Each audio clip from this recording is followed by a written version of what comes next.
Hi, welcome to Richard Gabili YouTube channel, and for today's tutorial, I will be teaching you on how to turn on and off group items and switch control on iPhone X. But first, kindly subscribe to this channel and don't forget to hit the subscribe button and the bell to notify you for the new updates. And let's start.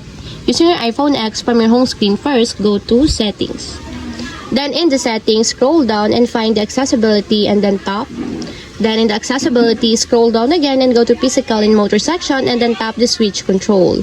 Then in this part, in the switch control, scroll down again and go to group items, and as you will see, there's a switch button located on the side of it. Then all you have to do is just tap it to enable until it becomes green. And take note, it helps the group items for faster navigation. And if you want to disable or turn off, just tap again the switch button just like this. And that's it. We have successfully turned on and off group items and switch control on iPhone X. If you have a question, can comment down below, and don't forget to hit the subscribe button and the bell to notify you for the new updates. And thank you for watching!